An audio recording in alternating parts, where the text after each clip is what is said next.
자, 행복은 복제할 수 없나요? 복제가 쉽지 않겠죠. 다른 사람의 인생을 훔쳐서 산 30대 임신부의 이야기입니다. 왜 그랬는지, 왜 타인의 인생을 훔치려고 했는지, 또 어떻게 훔쳤는지 윤정혜 기자와 함께 자세히 알아보겠습니다. 자, 좀 얘기가 길 것 같은데 윤 기자가 좀 짧게 정리를 해주시죠.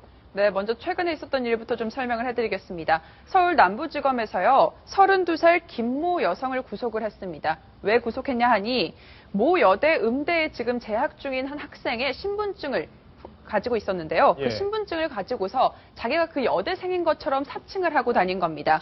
2009년에 이 여대생의 지갑을 우연히 주었는데요. 그 우연히 주운 지갑에 있던 신분증을 이용해서 작년부터 자기가 그 여대생인 척 사칭을 하고 다닌 그런 사건입니다. 자, 사칭을 했다면 이유가 있을 것 같아요. 네. 그죠? 먼저요, 지난 2009년에 먼저 주었다고 말씀을 드렸잖아요. 네. 계속해서 이 지갑을 자신의 방 안에 보관을 하고 있었는데요. 지난해 우연히 방 청소를 하다가 그 지갑을 발견을 합니다. 그러니까 신분증이 있었던 거죠. 이 신분증을 보고 갑자기 나쁜 마음을 먹게 됩니다. 예. 그러니까 내가 마치 이 여대생의 삶을 살 수 있지 않을까라는 생각을 하게 된 건데요. 인터넷을 뒤져서 이 여대생의 SNS 그리고 이메일 계정을 다 뒤져봤다고 합니다. 예. 근데 뒤져봤는데 너무 부러운 거예요. 이 여학생이 아버지와도 관계가 너무 사이가 좋고 또 미국으로 유학도 가 있고 또 음대에 재학 중이고 이런 삶이 부럽다 보니까 이제 본격적으로 이 씨를 사칭하는 작업을 하기 시작합니다. 예. 어떤 거 했냐? 말씀드렸던 것처럼 SNS 이메일 본인이 직접 해킹까지 했고요. 또 운전면허증과 각종 증명서를 자신이 발급받기 시작합니다. 학교에 가서 뭐 성적 증명서까지 다 발급을 받았다고 하고요. 그리고 이 여대생 명의의 체크카드 2장 그리고 휴대전화까지 개설해서 사용을 합니다. 심지어 이 제2금융권에서 이 여대생 명의로 600만 원까지 대출을 받는 아주 대담한 범죄 행위를 예. 했습니다. 자, 그러면 뭐 2009년에 주운 신분증을 2014년에 네. 발견한 거니까 무려 5년이라는 시간이 필요했었는데 네. 이 여성이 이렇게 복제할 만한 자신의 삶을 버리고 싶을 만한 무슨 사정이 있었겠어요. 네, 알고 보니까 도대체 어떤 사람인지 알아보니까요. 참 굴곡진 인생을 좀 살았더라고요. 저희가 그 사람의 인생에서 어떤 굴곡이 있었길래 이런 행동을 하나 좀 준비해 봤는데요. 예. 그래픽으로 한번 좀 같이 보실까요? 자, 네. 보겠습니다. 먼저요, 이 어릴 때 부모가 이혼을 해서 아버지와 함께 살고 있었다고 합니다. 아버지와 함께 살고 있었다고 하는데 중학생이던 1997년에 아버지가 오빠만 데리고 해외 출장을 갔다가 당시 대한항공 추락 사고가 있었어요. 그랬죠. 네, 97년에. 그렇죠. 예. 그 사고로 동시에 아버지와 오빠를 모두 잃게 됩니다. 그랬군요. 모두 잃게 되니까 이 사춘기 소녀로서 얼마나 충격이었겠어요. 예. 굉장히 극심한 우울증을 알아왔다고 합니다. 사망보험금으로 뭐 거액도 받고 어머니와 같이 살 수 있게 됐지만 우울증 끝내 극복을 못하죠. 미국으로 유학까지 갔지만 미국 유학 중에도 계속해서 우울증을 앓고 있고요. 돌아와서 회계사와 결혼을 합니다.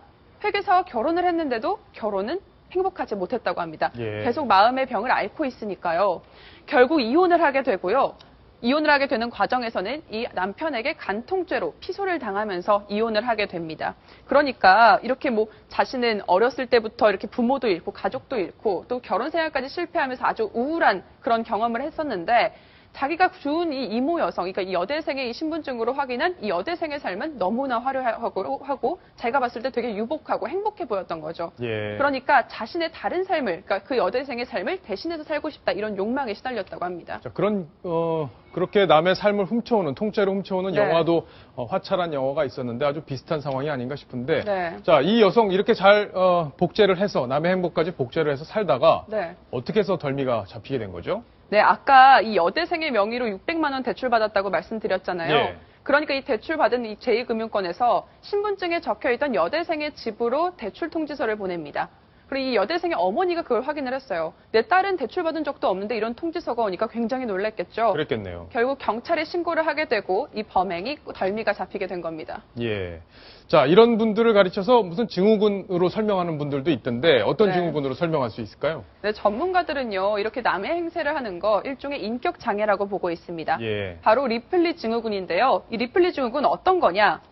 자신의 현실을 부정하는 것. 그러니까 자신이 꿈꾸는 허구 세계를 진실이라고 믿고 계속해서 이 진실을 믿으면서 거짓된 말과 행동을 하는 반사회적 예. 인격 장애라는 겁니다.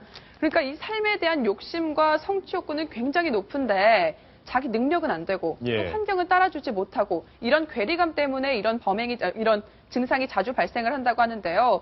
이 여성 같은 경우에도 이상은 굉장히 높지만 자신의 현실은 비참하니까 이런 열등감이 이렇게 범행으로까지 이어지게 된 거라고 분석을 합니다. 자, 어쨌든 굉장히 정상적인 심리 상황이 아니었다 이렇게 볼 수 있는데, 자, 지금 시청자 질문이 하나 또 들어왔습니다. 먼저 보고 이야기를 또 이어갈게요.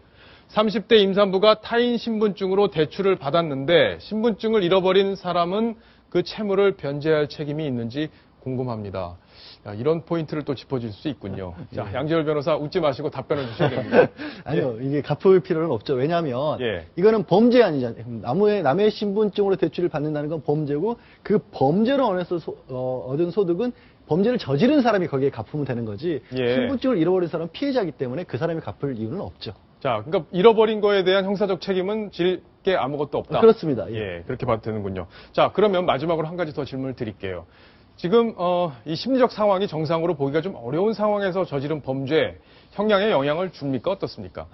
그런 정도로만으로 형량에 영향을 주기는 어렵다고 봅니다. 정신감정 같은 걸 해봐서 정말로 정신병이라고 부를 정도의 사정이 있어야 형량에 영향을 줄 것이고요. 실제로 SNS 때문에 이런 일들이 왕왕 일어나고 있거든요. 요즘. 예. 남의 신분이라고 하는 것을 SNS에 다 공개가 되기 때문에 따라하기도 쉽고 또 SNS에 누가 신분을 올린다고 해서 그걸 일일이 조사해보지도 않기 때문에 이런 일들이 범죄에까지 응용되는 경우가 왕왕 생기고 있지만 그것 때문에 감경이 되거나 하는 경우는 거의 없습니다. 예, 그렇군요. 자, 행복까지 복제하고 싶었지만 결국에는 실패한 참 안타까운 여성의 이야기까지 정리를 해봤습니다. 자, 이번 소식 여기서 마무리합니다.